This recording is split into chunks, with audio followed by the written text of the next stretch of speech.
मकसद ये होता है क्योंकि वो आपको मोबिलिटी नहीं देना चाहता, वो सिर्फ और सिर्फ स्टेबिलिटी देना चाहता है। अगर सिर्फ और सिर्फ स्टेबिलिटी की ज़रूरत है तो हमें एक प्रॉपर स्कल बोन भी मिल सकती थी, उसकी ज़रूरत ही नहीं है कि हमें सूचर्स के थ्रू उसको डिवाइड करना पड़े, पैराइटल, ऑसिपिटल, टेम्पोरल एंड चौथा कौन सा है, फ्रंटल, इनमें। तो इसको इसीलिए बनाया गया क्योंकि इनिशियली 5 साल में बच्चे का ब्रेन बढ़ता है। जब आप छोटे बच्चे को लेकर जाते हैं हॉस्पिटल में और जब उसका पीडियाट्रिशियन जो बच्चों के डॉक्टर हैं देखते हैं, बच्चे को देखते हैं ना कि बच्चा सही से ग्रो कर रहा है कि नहीं कर रहा, तो उसमें क्या क्या वो देखता है? बच्चा है 1 साल का बच्चा, 6 महीने का बच्चा, 3 महीने का बच्चा, 2 साल का बच्चा पीडियाट्रिशियन के पास विजिट कर रहा है, तो माँ बाप का फेवरेट क्वेश्चन होता है मेरा बच्चा सही से ग्रो कर रहा है कि नहीं कर रहा है। ग्रो का मतलब है हाइट ठीक है कि नहीं है, वेट ठीक है कि नहीं है, और क्या ठीक नहीं है, हेड सर्कमफेरेंस स्ट्रक्चर है या नहीं, वो तो बॉडी हो गई, बॉडी बन गई, अब तभी बच्चा पैदा भी हुआ और बड़ा भी हो रहा है धीरे धीरे। मैं कैसे माँ बाप कहेंगे ना कि सही से ग्रो कर रहा है कि नहीं कर रहा है, ये देखिए उसका हेड देखना पड़ेगा ना कि हेड सही हो। This is called head circumference. Head circumference का क्या मतलब होता है कि वो इंच टेप लेते हैं और वो देखते हैं, क्योंकि इसका टाइमिंग होता है 6 महीने में कितना पैदाइशी बच्चे का कितना हेड सर्कमफेरेंस होना चाहिए, 45 to 55 सेंटीमीटर। देखे हैं, मतलब मैंने देखे हैं हॉस्पिटल में कि ये बोलते हैं कि मतलब ऐसा फ्लूड हो जाता है सर में कि जो बच्चा का सर बड़ा हो जाता है, उसको बोलते हैं हाइड्रोकेफलस। ये एक कंडीशन है जिसमें CSF पढ़ा है। हाँ, क्या होता है? ब्रेन का फ्लूड होता है। ब्रेन का फ्लूड होता है, कहाँ से ट्रैवल करता है, कहाँ बनता है, सॉरी सब एरेक्नॉइड स्पेस में बनता है। हाँ, है ना, जो बीच वाला है ना, सब एरेक्नॉइड स्पेस में, एरेक्नॉइड के नीचे वाले स्पेस में आपका CSF बनता है। वो CSF जो है वो ट्रैवल करता है वेंट्रिकल से, ventricle first, second ventricle, third ventricle, lateral ventricle, नाम सुने हैं ना, फोर्थ वेंट्रिकल, फिर उसके बाद वो नीचे जाता है आपके स्पाइनल कॉर्ड में। जो हम लंबर पंच करते हैं, पंच करके निकालते हैं, वो क्या निकालते हैं? CSF, सेरेब्रल स्पाइनल, है ना। तो वो पंच करके हम निकाल रहे हैं। अगर इसका मात्रा ज़्यादा हो तो वो क्या करेगा? वो बढ़ाएगा ही ना सर को, क्योंकि मैंने कहा बच्चे का जो सर है वो धीरे धीरे बढ़ रहा है अपने एज के हिसाब से, तो वो क्यों बढ़ेगा? स्पेस होगा, जॉइंट बढ़े है उसमें, तभी तो इतनी वल्नरेबिलिटी है।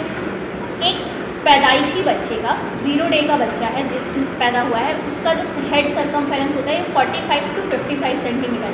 This is now if it is more than that, ज़्यादा है तो उसको मैक्रोसेफली बोलेंगे। सेफली मतलब होता है सर, मैक्रो माने ज़्यादा, और अगर वो कम है तो उसको माइक्रोसेफली होता है। और अल्लाह ना करे अगर किसी का ज़्यादा या कम है तो this is not normal, this is a condition. अब वो क्या कंडीशन है? डिफरेंट कंडीशंस हो सकती है। किसी का दिमाग नहीं बढ़ा, बच्चे को गर्भ में कोई परेशानी हो गई तो उसका दिमाग बढ़ा ही नहीं, 45 सेंटीमीटर आया ही नहीं, 30 सेंटीमीटर लेकर आया, तो उतना उसका ब्रेन कम डेवलप हुआ है ना। अब वो ब्रेन डेवलपमेंट के लिए अब तुम उसको 5 साल दोगे, जो कि वो पैदाइश के बाद हम कहते हैं कि 5 साल तक बच्चे का ध्यान रखना चाहिए, खूब बातें करनी चाहिए, खेलना चाहिए, उसको प्ले थेरेपी से इंट्रोडक्शन कराना चाहिए, OT के पास भेजना चाहिए अगर कोई परेशानी है। तो वो क्या करते हैं? वो यही सब सेंसरी इंटीग्रेशन करवाते हैं। वो सब क्यों करवा रहे हैं? क्योंकि वो ब्रेन को डेवलप कराना चाह रहे हैं। तो वो बढ़ने के लिए आपको स्पेस चाहिए, और वो स्पेस कौन देगा? ये सूचर्स देंगे। मान लो अल्लाह ताला ने सिर्फ कॉम्पैक्ट बोन ही दे दिया होता तो बढ़ेगा कैसे?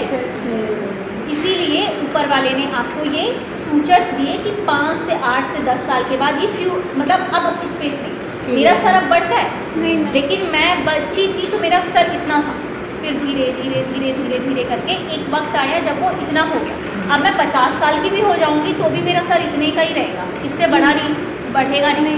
आज भी नाप लो मेरा हेड सर्कमफेरेंस, कल भी नापना, 10 साल के बाद भी नापना, this will be same, because now it has been developed, developing नहीं, डेवलप हो चुका है। तो this is why there is a sutures.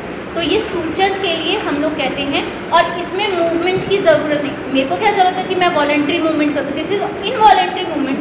मुझको तो करने की ज़रूरत नहीं है। ये जैसे जैसे ब्रेन का विकास होगा वैसे वैसे ये अपने आप हल्का हल्का खिसकता जाएगा और बढ़ता जाएगा। तो इसीलिए इसको फाइब्रस जॉइंट बोलते हैं, ठीक है। और इसमें मूवमेंट की ज़रूरत नहीं है, और ये आपको स्टेबिलिटी प्रोवाइड करता है। ओके, सो हमने साइनोवियल जॉइंट डिस्कस कर लिया जिसमें मूवमेंट चाहिए, हमने फाइब्रस जॉइंट डिस्कस कर लिया, हमने तीसरा जॉइंट कौन सा है, कार्टिलेज। इसमें आपने 50% आपको स्टेबिलिटी देता है, 50% आपको हाफ देगा।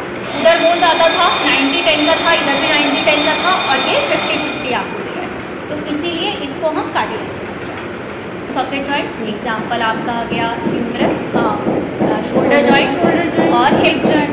फिर आपका कॉन्डलॉइड जॉइंट में आपका ये वाले जॉइंट आ जाएंगे, interphalangeal joint, metacarpal pharyngeal joint, hinge joint में आ जाएगा आपका नी जॉइंट, एल्बो जॉइंट। फिर उसके बाद पायोड जॉइंट में आ जाएगा आपका एटलैंटो एक्सियल जॉइंट, एटलस और एक्सिस में। और एक और बताया था प्लेन जॉइंट, प्लेन जॉइंट में आपके ये वाले, ठीक है।